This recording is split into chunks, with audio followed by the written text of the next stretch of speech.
Good everyone, Organized Video, and today we have a review on the German IL-2 1942, which we nickname on the Discord server Herman the German. So Herman, I'm going to refer to it as Herman this whole video, by the way, in case anyone gets confused. I'm just going to refer to it as Herman. So Herman has been in my collection for quite a long time, and he's been very useful to me. He's served as a good ground attacker. He's served as a fighter, which I know that sounds ridiculous, but hear me out. If you just watch Harry's channel, he's done enough videos of him playing fighter and freaking Boris. But if there's one thing Harry does love, he does love Herman. Herman is just one of those planes that is incredibly fun. It's relaxing to play, and even against Sweden, it's just nice to bitch slap them every so often. And when you fight the Russians, it's nice to fight Russian IL-2s and bitch slap them. So Herman the German is armed with two 23mm VYA-23 cannons with 150 rounds each, very effective cannons. And we also have two 7.62 Shikast machine guns with 750 rounds each. Now, as per usual, if you are going to buy this premium, fly the Russian one. Same with the Yak 1B, which you can see down there. Obviously, I'll mention that in that review as well. But I'd recommend playing those first. Now, there are a few differences between a Russian IL-2 and the German IL-2, aka Herman. So if I just throw up the German or the Russian IL-2 1942, if I just grab that a second, which is there. As you will notice, obviously the skin is different, but that's not why we're here. The guns are the same, the bombs aren't the same, and the rockets are not the same, as I'll point out. So if I just go into the IL-2 1942's modifications tab, as you can tell, there's a shit ton. Now, Herman doesn't have access to rockets. He doesn't have access to the Russian rockets, the Russian bombs, or anything. That's not what Herman's about.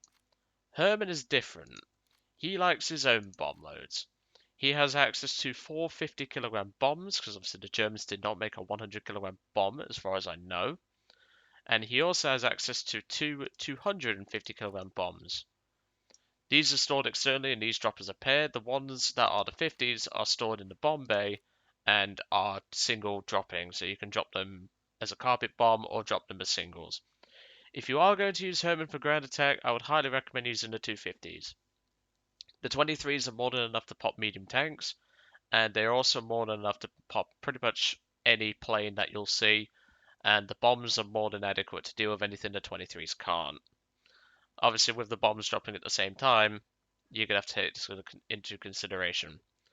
Now, obviously, with Herman not having missile equipment, as some people call it, although I just call it rockets, because you don't have to be special, but that's just how people are.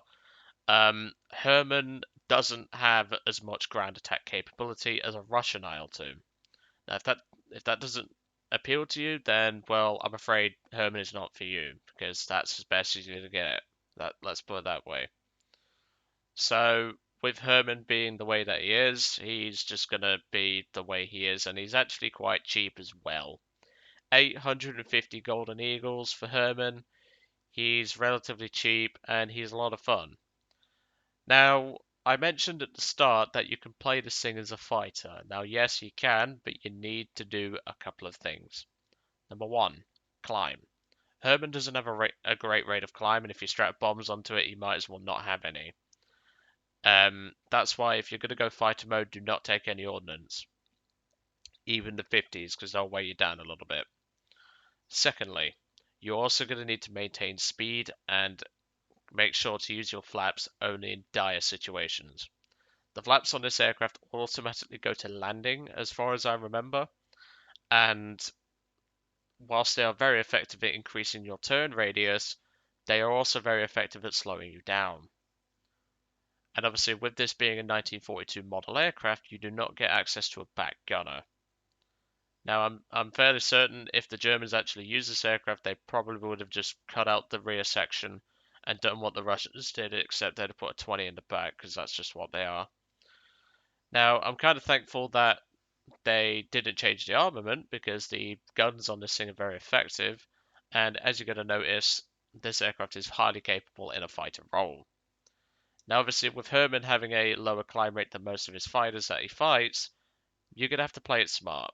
And keeping your speed up is quite hard, for good reason. Herman is very well armored, and the wings are very thick. Now obviously with the steel around here being 4mm, it's not going to stop a whole lot at close range, but at long distance you can stop LMG fire pretty adequately. The prop hub is protected by 6mm of steel, same story for LMGs. You then have the 6mm of steel around the canopy, as well as 5mm in some places. You then have a 12mm steel plate protecting the fuel tank, which does have an open spot over the top, so you can set this aircraft on fire from above quite easily. You then have 6mm of plate around the pilot's canopy, but then of course you have your thick 64mm of bulletproof glass. Your coolant for your oil is also protected by a little bit of steel, but to be honest, I was never really hit here, so I can't really say if it's any effective, but Herman can tank LMG fire like a boss, and, well, it's only really when the heavy MGs start flying at you is when you have to be concerned. But for 850 Golden Eagles, I really do think this aircraft is worth it. I've had a lot of fun in this aircraft. I've had more than my fair share of aces out of it. It is highly capable, and I really recommend people have a go of it. But anyway, let's get into the battle, and let's see what Herman can do. Well, Shadow wasn't particularly impressed about this battle because he was there like, Joe, stop killing everything, which was rather funny, let's put it that way. Because as you're going to notice, Herman really does work in a fighter role. Herman is one of those aircraft that really can work, but you do need to know what you're doing first. You need to keep his speed up, and as I mentioned, only use the flaps in dire situations. But even so. So obviously, as you can tell, I'm not taking any bombs, I'm not taking any rockets, because obviously Herman doesn't come with rockets, which is kind of a shame, because I would like to have rockets on Herman, but if he didn't have them in real life, he didn't have them in game, so that's fine. Now, the story behind Herman is actually pretty interesting, let's put it that way. Essentially, the Germans found a whole plethora of these aircraft, and they decided instead of using these in the German colours, they would decide to use Stukas instead. Now don't get me wrong, the Stuka is an incredible aircraft at doing ground attack missions, but I don't know about you, but I'd rather have a fleet of Hermans, because, well, as nice as the Stuka is, especially the D5 variant, I would rather have a Herman that's been bodged up by a German with a 20mm in the back to be a rear gunner, with German rockets of some description, German bombs and stuff like that, and even German guns if it was to go that far. I would rather have that instead of Stukas, but that's me. But hey ho, I don't make the difference around here, and I don't exactly have a say in what the Germans did 70 plus years ago. I would have loved to have seen a German IL-2 modified with German guns, German back gunner, German bombs, rockets, etc. That would be amazing. Now there's a good reason why I've jumped into 8 times speed, because Herman doesn't have a very good climb. And no matter what, you're always going to have someone above you, and in this case it was Firecrest, which I believe it was that guy anyway, he was really not happy with me in this game. So as you can tell, the A-36 is coming for a head-on. As I mentioned, 50 cals are highly dangerous to this aircraft, but also 23mm cannon is highly dangerous to their aircraft. Recommended belts, by the way, 7.62 set to tracers, and the 23s set to armoured targets gun split. As you can tell, I'm not firing the Chagas. Well, now I am, but that's because I thought I could get the kill with the Chagas, but I thought I'll just pump the rest of the 23s on him and blow him to bits for kill number 1. And obviously I'm keeping my speed up, but obviously here comes a Corsair. I made the mistake of fat fingering the flap key there, so there you go. And as you can tell, Herman's taken a pounding, because, well, everyone wants to kill him, because it's not often you see a German IL-2. But as you can tell, I'm trying to keep my speed up. I'm trying to keep the airspeed at least above 200 miles an hour. Obviously, in some situations I'm not going to be able to do that, so just taking out that Mustang there. But you can even see at the lowest speeds, if you utilise Herman's turning capability, he is still rather manoeuvrable. That Mustang's shortly going to pay the price later, and he's going to be my second kill. Well, I think it's my third actually. This Corsair is going to be my second kill. I blow his wingtip off, I blow his elevators off, and well, it's only a matter of time before he hits the ground. Kill number 2. As you can tell, I'm having to keep the speed up, and it's quite hard in an aircraft of this weight, but once you're used to it, it is highly effective.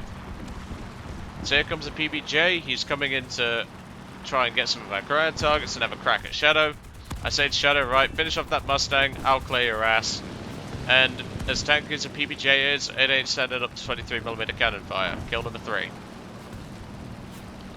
So at this point, Shadow's going for this Mustang. He does do some good damage, but obviously, if it don't burn, you get a turn. Kill number 4. Now, Shadow could have probably handled that situation, but he was, at this point, he was starting to get a little annoyed, because, well, he said to me he had that kill, and I was like, if it don't burn, you get a turn. Harry would have done the same, and he was like, okay then. Which Harry would have done that, and to be honest, as we always say, if it don't burn, you get a turn. So here comes an Akatan Zero, which I've seen people call it the Illusion Island Zero. I mean, you can call it that, but that's, I suppose, I just call it the Akatan.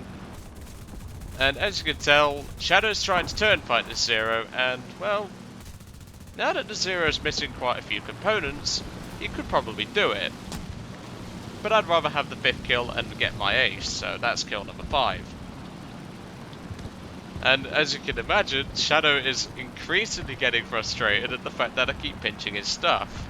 Because, well, as I say, if it don't burn, you get a turn, and besides I did most of the work anyway. And at this point, I decided to go for a couple of ground targets. And by the way, I forgot to mention the Mustang just crashed for kill number 6, and that's going to be my last kill. And at this point, I use the Shakas machine guns to start cleaning up ground targets. But, of course, Herman's pretty beat up. He's taken a lot of damage this game, and he's doing more than his fair share for the team. Well, I say that, and I think he got all the kills combined on his team in one run. But if I'm just going to skip us ahead because, well, we only have a couple of bot kills left to get, and then we don't really do anything after that. And, well, I think I'm close to running out of 23mm cannon at this point, so I have to take down an A20 Havoc with just the MGs. But luckily these are bots, so they pretty much die the second you set them on fire. But obviously this is where Herman's damage model starts to bite him in the arse. He's a tanky son of a bitch, but he also doesn't like to fly when he takes damage. As you can tell, Herman is starting to struggle. We're only just maintaining a bit of speed. But it's still adequate enough, and obviously I'm turning for the Havoc. I pour rounds downrange into the Havoc, I set an engine on fire, and in a few moments that Havoc is going to burn down, and I'm going to get another bot kill to my name. And it just goes over the hill there and continues to burn, and any second now, there it goes. And that was my final contribution to this battle. So what do I think of Herman? As I mentioned, he's a great fighter. If you keep your speed up, you really can make this thing work. Just, if you're up against an experienced pilot that knows how to handle a fight in mode IL-2, there's not really going to be an awful lot you can do. So don't expect this to work 24/7. But is this an effective premium? Yes, it is. It will get you to rank 3 and maybe get you started on rank 4, but obviously you'll have a reduced research bonus for that. And if you don't have that much money to spend on the game, this is certainly a good pick. The other pick that I would recommend is the German Yak. However, if you have high ping, don't even bother, just go with Herman. But anyway, I'm going to let you guys off. I hope you enjoyed today's review on Herman the German IL-2, and I'll catch you all on the next one.